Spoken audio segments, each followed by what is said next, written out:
6, y lo leemos en el nombre del Señor Jesucristo, y dice la palabra de Dios de esta manera: Entonces el rey me dijo, y la reina estaba sentada junto a él: ¿Cuánto durará tu viaje y cuándo volverás? Y agradó al rey enviarme después que yo le señalé tiempo. Apreciables oyentes del poderoso Evangelio de nuestro Señor Jesucristo, damos gracias a Dios, oiga bien joven, señora y señorita, ya que Dios en su amor y en su misericordia concede la oportunidad, el momento, la ocasión para que el poderoso Evangelio sea predicado, sea pregonado, anunciado en este lugar y en diferentes partes del mundo entero. Considérese un joven dichoso, una señorita dichosa, porque antes bien no rechazó la invitación, vino para ocupar un lugar, un asiento y poder oír el poderoso Evangelio. Pero déjame decirte, joven, señora y señorita, que este Evangelio tiene un enemigo, un adversario, que es la serpiente antigua, el diablo. Este adversario desde la oscuridad lanza sus dardos, mete vergüenza, hace divagar la mente del joven y de la señorita, hace divagar de tal manera, mete miedo, mete vergüenza, oiga bien, de tal manera el hombre y la mujer se queda en el valle de la decisión, pensando que va a tener otra oportunidad, otro momento, otra ocasión. Pero déjame decirte, joven, señora y señorita, cuántas personas como usted un día se sentaron, oyeron la palabra hizo conciencia, Dios tocó sus corazones, pero lástima, se confiaron, pensaron en sí que iban a tener otra oportunidad, pero les llegó la muerte y ahora están en ese lugar del infierno y ahora desean tener otra oportunidad como usted la tiene en esta noche.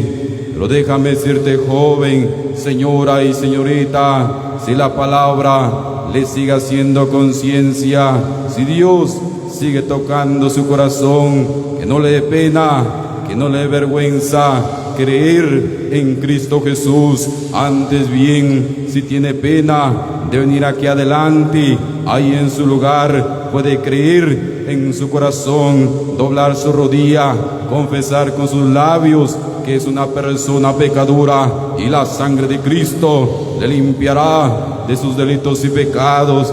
Pero oiga bien lo que dice la palabra en este segundo mensaje. La palabra dice que un día había un rey y había un profeta, el profeta Nehemías. Pero un día la palabra dice que el rey, cuando vio al profeta Nehemías, lo vio triste y le dijo: oiga bien, ¿por qué está triste tu rostro? ¿Por qué está triste tu rostro, profeta Nehemías? ¿Por qué está triste tu rostro? Pues no estás enfermo de ninguna manera. Cuando el rey vio al profeta Nehemías triste, agobiado, el rey le dijo: ¿por qué está triste tu rostro? Pues no estás enfermo de ninguna manera. Esto es más quebranto de corazón, esto es quebranto de corazón. La palabra dice que el profeta Nehemías le dijo: ¿cómo no voy a estar triste, mi rey? ¿Cómo no voy a estar triste si la ciudad, casa de los sepulcros de mis padres, están destruidas?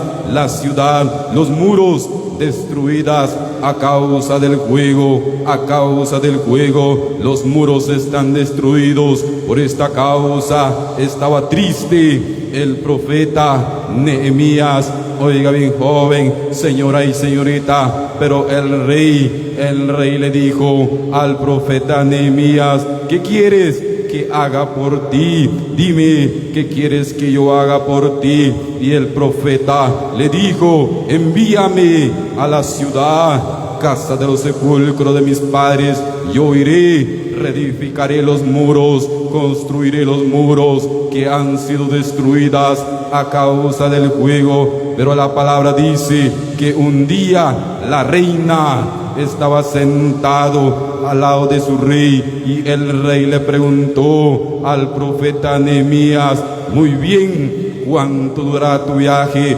¿Cuánto tiempo va a durar tu viaje? Pero oiga bien, cuando el profeta Nehemías le hubo determinado, le hubo marcado, le hubo dado un tiempo en que iba a volver, agradó al rey enviarlo, le agradó al rey enviarlo, de tal manera que, oiga bien, el profeta Nehemías emprendió su viaje, se fue a reconstruir los muros, se fue a reconstruir los muros que habían sido destruidas a causa del fuego. Traía a mi mente este viaje que hizo el profeta Nehemías. Oiga bien joven, señora y señorita, han habido viajes históricos, viajes poéticos en la tierra, pero nada como el viaje más largo de la historia, de la vida, que un día el príncipe de los pastores, el Señor Jesucristo, un día dejó su casa, dejó su heredad, todo lo que tenía allá en los cielos, por amor a su alma joven, por amor a su alma señora y señorita. Un día el príncipe de los pastores, el Señor Jesucristo, dejó su casa, dejó su heredad, vino a este mundo a buscar y a salvar lo que se había perdido. ¿Qué era lo que se había perdido? Era el hombre, la mujer, el mundo entero, perdido en el pecado, perdido en el pecado. Por esta causa, un día el Señor Jesucristo hizo el viaje más largo de la historia, de la vida. Vino a este mundo a hacer la obra perfecta. Un día lo tenían allá en el lugar del pretorio. Un día él estaba en el lugar del pretorio, oiga bien, con sus mejillas reventadas a causa de los puñetazos. Ahí estaba él,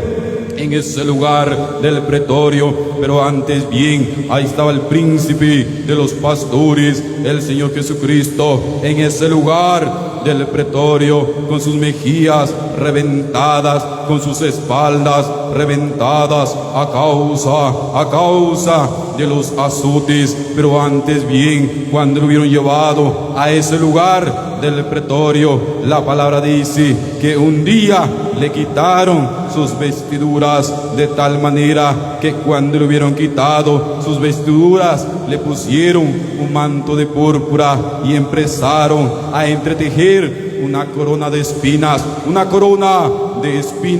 de tal manera que cuando hubieron terminado de entretejer esa corona de espinas, lo pusieron sobre su cabeza, sobre sus sienes. Oiga bien joven, señora y señorita, y la palabra dice, le dieron una caña en su mano, y con esa misma caña le golpeaban sobre su cabeza, sobre sus sienes, de tal manera que esas espinas penetraban más intensamente sobre sus sienes. Ahí estaba el verbo de vida haciendo la obra perfecta, por cuanto vino a este mundo a buscar lo que se había perdido. ¿Qué era lo que se había perdido? Eras tú, joven, señora y señorita, el mundo entero perdido en el pecado, en la hiel de amargura y en prisión de maldad y en sombra de muerte. Pero un día, la palabra dice, salió cargando un rústico madero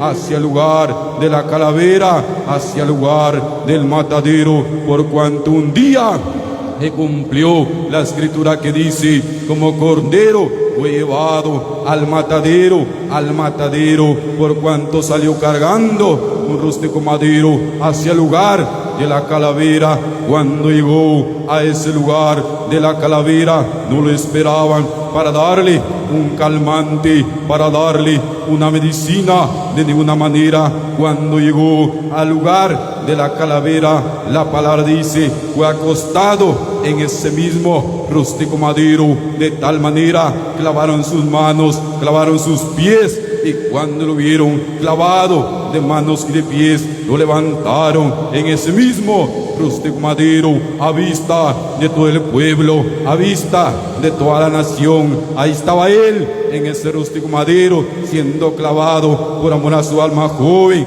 por amor a su alma señora y señorita, por amor a un mundo perdido en el pecado, en el pecado. Pero un día ahí estaba él en ese rústico madero, con esa corona de espinas, con esa corona de espinas, sus mejillas reventadas a causa de los puñetazos, sus ojos entenebrecidos a causa del lloro, a causa de la agonía.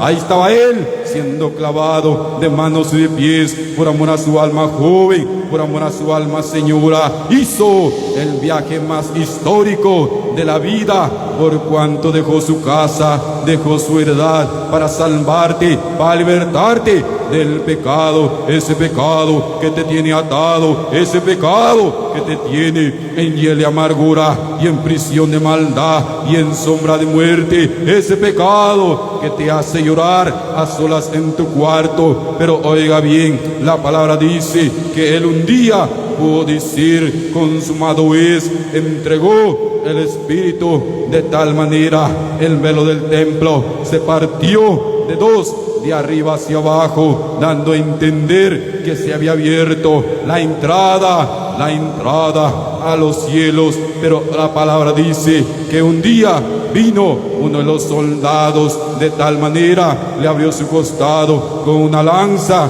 donde al instante salió sangre, sangre y agua, sangre y agua. Pero un día, cuando oiga bien, la palabra dice, un día fue bajado de ese rústico madero, fue bajado, fue sepultado, pero oiga bien, al tercer día resucitó entre los muertos, el príncipe de los pastores, dando a luz la vida, la inmortalidad. Por el Evangelio se le apareció a los 11 discípulos y les dijo: y de predicar el Evangelio a toda criatura, el que creyere y fuere bautizado será salvo, pero antes bien el que se avergüence, el que se rehúse a creer, este será condenado. Oiga bien, joven, señora y señorita, pero antes bien la palabra dice que a los 40 días se fue a los cielos, a los 40 días se fue a sus mismos cielos.